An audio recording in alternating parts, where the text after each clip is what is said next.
In the busy heart of the city, a car sits idle near the waterfront. Inside, a man waits, silent, watchful. In his hand, a walkie-talkie. On the other end of that signal, death is only seconds away. Just across the street, inside Anthony's Pier 4 restaurant, two men finish their dinner. One is Brian, Balloon Head, Halloran, a low-level hood who made the fatal mistake of talking to the FBI. The other, Michael Donahue, a family man, father of three, with no ties to crime. His only mistake tonight, offering a friend a ride home. Behind the wheel of a waiting car sits James, Whitey, Bulger, South Boston's most feared gangster. In a wig and a fake mustache, he watches with the patience of a predator. At his side, a trusted lieutenant raises the walkie-talkie. His coded words cut through the night air. The balloon is rising. Halloran and Donahue step out into the cool evening, heading for a sky-blue Datsun. The walkie-talkie crackles again. The balloon is in the air. The trap is set. Bulger's engine roars to life. Gunfire shatters the night. In an instant, Michael Donahue is dead. Halloran stumbles from the riddled car, wounded but still moving. He doesn't make it far. More shots echo across the harbor. Moments later, he collapses. The mission is finished. Elsewhere in Boston, an FBI agent sits alone at his desk. John Connolly. A phone pressed to his ear, his voice low, urgent. He whispers. "We've got a problem. Halloran's talking. About that murder, you know, the one." It was corruption unlike anything America had ever seen, the unholy alliance between federal law enforcement and South Boston's most ruthless killer. And it all began years earlier, with a single handshake. Two boys from the same neighborhood. A bond that would change the course of history. This is the story of the most corrupt FBI operation in history.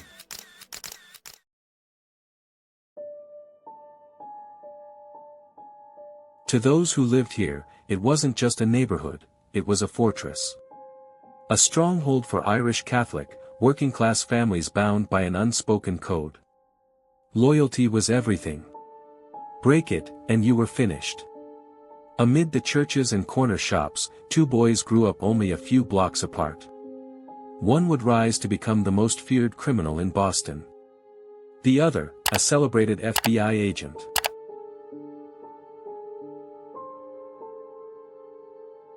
James, Whitey, Bulger was already building his reputation before most kids his age even had summer jobs. At just 14, he was running with gangs, moving from petty theft to armed robbery. His name carried weight on the streets. For a boy 6 years younger, Whitey wasn't just another neighborhood tough. He was larger than life. A fearless enforcer. A legend. And when older kids cornered Connolly one day, Whitey stepped in without hesitation. That moment forged a bond. A loyalty that would outlast childhood, and eventually shape the future of Boston's underworld. By the early 1960s, their paths diverged. Whitey landed in Alcatraz for armed robbery. There, he studied crime under some of America's most hardened gangsters, absorbing lessons that would serve him well. Connolly took a different road. He joined the FBI, graduated in 1968, and set his sights on dismantling organized crime. After years away, he requested a transfer home to Boston. His target, the Italian Mafia, the Patriarca crime family, rulers of New England's criminal empire. By 1975, Whitey Bulger was back in Southie. No longer a street punk, now a rising force inside the Winter Hill Gang. Strategic. Ruthless. Ambitious. A man ready to seize control of Boston's underworld. A cold wind cuts across a desolate parking lot near Old Harbor. Under the dim glow of the streetlights, FBI agent John Connolly comes face to face with James, Whitey, Bulger. It's the first time the two men officially meet. Once just neighborhood kids, now hardened men in their 40s, standing on opposite sides of the law. Connolly makes his pitch: the Italian Mafia is already feeding the FBI intelligence on Bulger's crew. If Whitey doesn't strike first, he'll be the one hunted. Bulger listens in silence. No answer. He simply turns and walks away, leaving Connolly in the dark. Days later, the silence is broken. Word spreads, one of Bulger's men has been gunned down by a soldier in the Italian mob. That same day, Connolly's phone rings. On the other end, Whitey Bulger. He's in.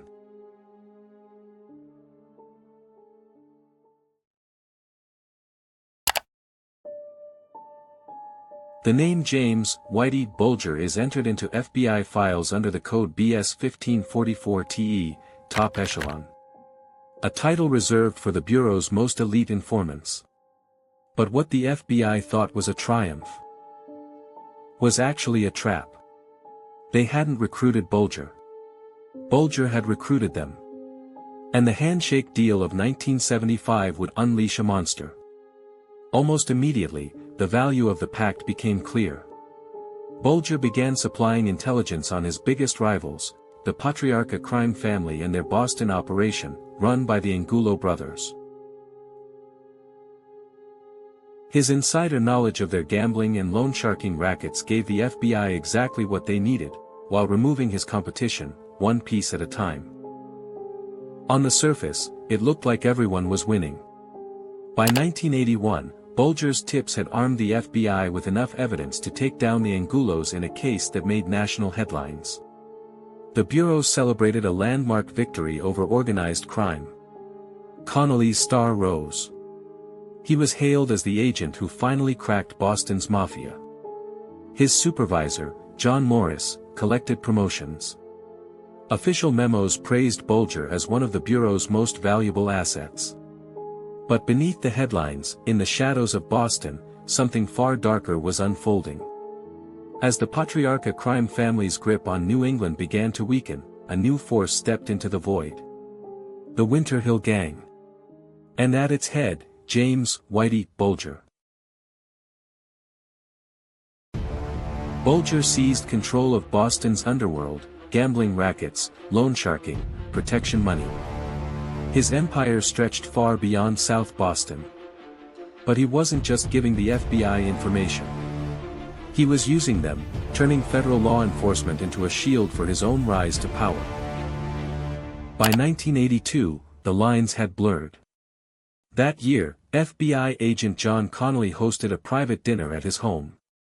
The guest list was extraordinary, his supervisor, John Morris, and across the table, two of Boston's most notorious gangsters, Whitey Bulger and Stephen Flemmi. What began as law enforcement managing an informant, had shifted into something far more dangerous. The careers, and perhaps even the safety, of these agents now depended on keeping Whitey satisfied. But what Morris didn't fully grasp that evening, was just how ruthless Bulger had already become. By then, the Winter Hill boss had ordered multiple murders. And one case in particular revealed the deadly cost of this unholy alliance.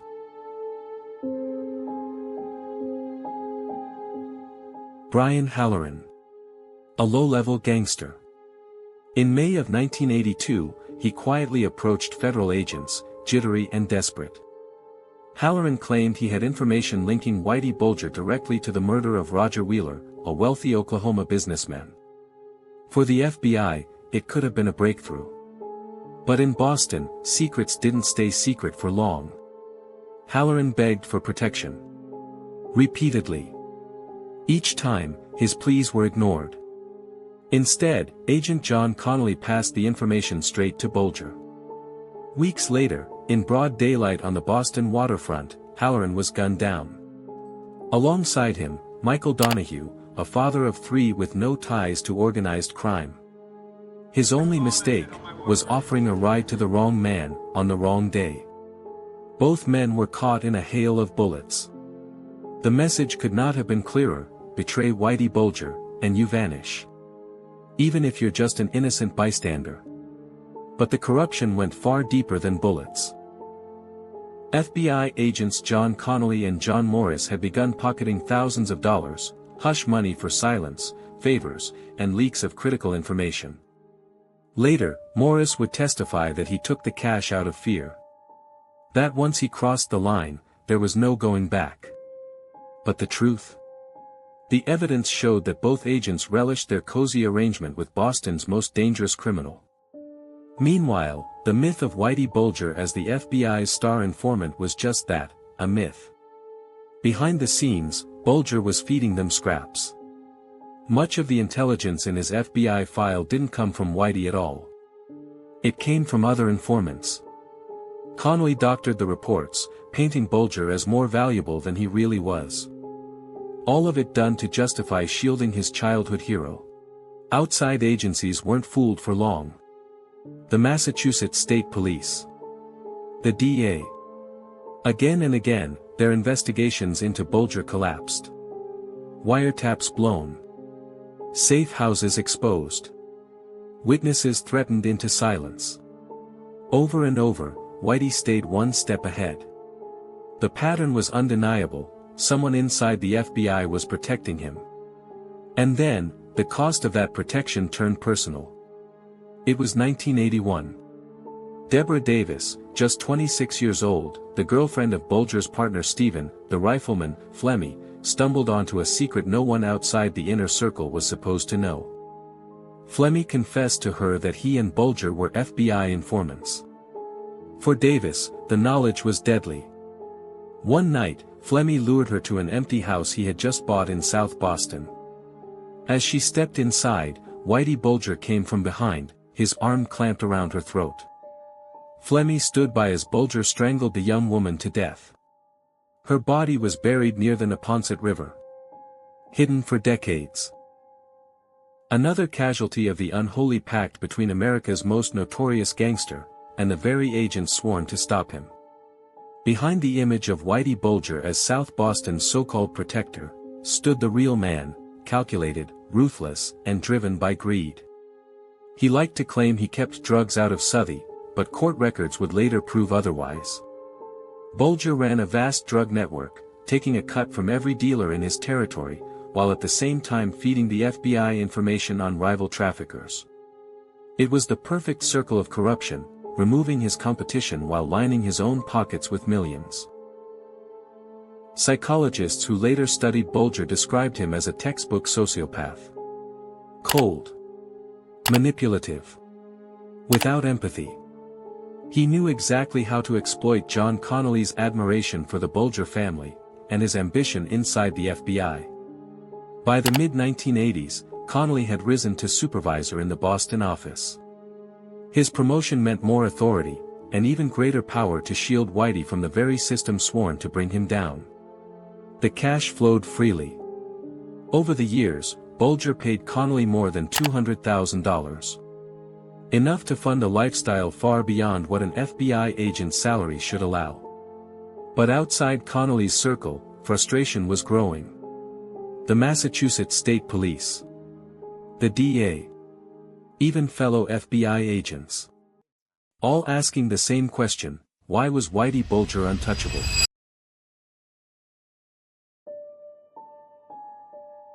By the end of the 1980s, the cracks began to show. And the first real blow didn't come from law enforcement.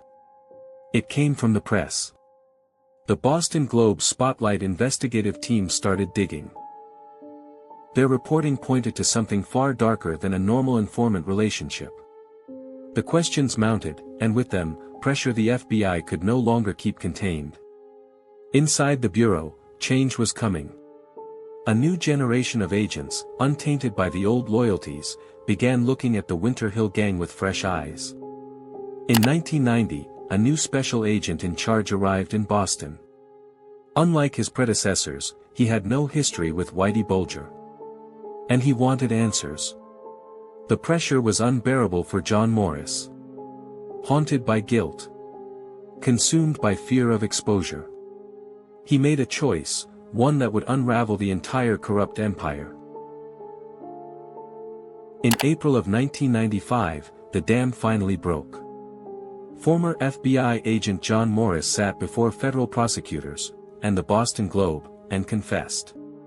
He admitted everything, the bribes from Whitey Bulger, the protection he offered to a man the FBI was supposed to be hunting, and, most damning of all, that the Bureau itself had blood on its hands.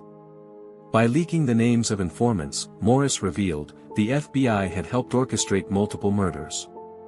With his testimony, prosecutors finally had the ammunition they needed. A sweeping indictment was prepared against James Whitey Bulger, his partner Stephen Flemmi, and several associates, charging them with extortion, racketeering, and no fewer than 19 murders. But inside the Boston office, one man wasn't ready to let it end. Agent John Connolly. For years he had shielded Bulger from the law. And now, with the noose tightening, he committed one final, fateful act of betrayal.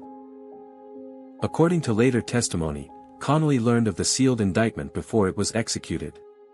On December 23, 1994, just hours before agents were set to move in, he picked up the phone. The call was short, but it changed everything. Connolly warned Whitey Bulger.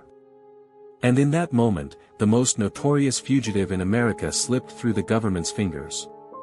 Bulger was ready. For years he had stashed away cash, false identities, and escape plans. With his longtime girlfriend, Catherine Gregg, he vanished into the night. By the time agents stormed his South Boston apartment, it was empty, stripped of valuables, stripped of life. In January 1995, Bulger's name was plastered across the FBI's 10 Most Wanted list. But while he disappeared, his partner Stephen Flemmi wasn't so lucky. He was captured and hauled into court. And there, in a desperate gamble, Flemmi's defense dropped a bombshell. Both he and Bulger, they claimed, had been granted immunity by the FBI itself, in exchange for information. The filing detonated a scandal that ripped through Washington. For decades, the FBI had been compromised. Congress launched hearings. Investigators swarmed the Boston office. The agency's credibility was in ruins. And at the center of it all, John Connolly. By December 1999, he was indicted on racketeering, obstruction, and perjury. His trial peeled back the layers of corruption, showing how an FBI agent had become the guardian angel of a mobster. In 2002, Connolly was convicted and sentenced to 10 years in federal prison. More charges, even murder, still lay ahead. But Whitey Bulger was gone. Despite one of the largest manhunts in bureau history, he was a ghost. Sightings poured in from London, Sicily, Uruguay, a criminal phantom haunting the globe. The FBI chased shadows. The truth, however, was far less glamorous. While the world searched, Bulger and Gregg were hiding in plain sight. Not in Europe. Not in South America. But in a quiet rent-controlled apartment in Santa Monica, California, living under the names Charles and Carol Gasco. To their neighbors in Santa Monica, they were no one special. Just an aging couple, quiet, reserved, the kind who nodded politely in the hallway, but never invited anyone inside. But behind that ordinary facade was America's most wanted fugitive, and the woman who had helped him stay hidden. For the families of Whitey Bulger's victims, each year of freedom was another year of torment. Michael Donahue's children, who lost their father the night Bulger ordered the hit on informant Brian Halloran, grew up without him. They built lives, had families of their own, but never stopped fighting for justice. And slowly, the government was forced to reckon with its own sins. In 2009, a federal judge issued a stunning decision. The FBI, he ruled, was responsible for the murders of Donahue and Halloran. By shielding Bulger, by feeding him information, the Bureau had sealed their fate. At first, the families were awarded over $8 million. But then, in a cruel twist, the judgment was overturned, dismissed on a technicality that their claims had come too late. Meanwhile, the fall of John Connolly, once Bulger's protector inside the FBI, was almost Shakespearean. In 2008, Connolly was convicted of second-degree murder for leaking the identity of John Callahan, another man Bulger had ordered killed. The sentence, 40 years in prison. For the disgraced agent, it was a death sentence in slow motion. But Bulger himself was still out there. By 2011, the FBI was desperate. The reward for his capture was doubled to $2 million. Billboards, public service announcements, even TV spots began to flood the airwaves, not just about Bulger, but about the woman by his side, Catherine Greig. The strategy was simple: find her, and you'd find him. Then, on June 22, 2011, it finally happened. A former neighbor in Santa Monica, watching a news bulletin about Greig, suddenly recognized the face. Carol Gasco, the quiet woman from her apartment building, was Catherine Greig. And Charles? He was Whitey Bulger. That very night, agents set a trap. A ruse about a break-in lured Bulger into the building's garage. And there, after 16 years on the run, the most wanted criminal in America walked straight into the arms of the law. James Whitey Bulger, mob boss, FBI informant, fugitive, killer, was finally in custody. On August 12, 2013, after decades of terror, corruption, and evasion, the verdict was read. James Whitey Bulger was found guilty on 31 of 32 counts, including his role in 11 brutal murders. The sentence, 2 consecutive life terms, plus 5 years. A punishment he would never live to serve in full. For years, he was shuffled from prison to prison, until, in October 2018, the 89-year-old mob boss was transferred to Hazleton Federal Penitentiary in West Virginia. Despite his notoriety, despite his age, despite the enemies who had waited decades for a chance at revenge, he was placed in the general population. Less than 12 hours later, it happened. October 30, 2018. In a savage assault, fellow inmates dragged Bulger from his wheelchair. His eyes were nearly gouged out. He was bludgeoned with a lock wrapped in a sock. The once untouchable kingpin of Boston's underworld, beaten to death on a prison floor. For many, it felt like justice at last. A violent end for a man who had dealt violence his entire life. But the true weight of this story was never Bulger himself. It was the lives he shattered. The Donahue family waited 37 years for accountability. The Davis family endured 19 years before Deborah's remains were finally discovered. And some families never found closure at all. Because the real tragedy of Whitey Bulger wasn't just the murders. It wasn't just the corruption. It was the deal, the unholy pact between a mobster and the very agency sworn to uphold the law. The FBI's protection of Bulger wasn't a misstep. It was a betrayal. A betrayal that cost innocent lives, corroded the justice system, and poisoned public trust. In the end, Bulger's story is not only about crime and punishment. It is a warning. A reminder that when the line between law enforcement and criminals is allowed to blur, no one escapes unscathed. Not the victims. Not the protectors. Not even the criminals themselves. Thanks for watching.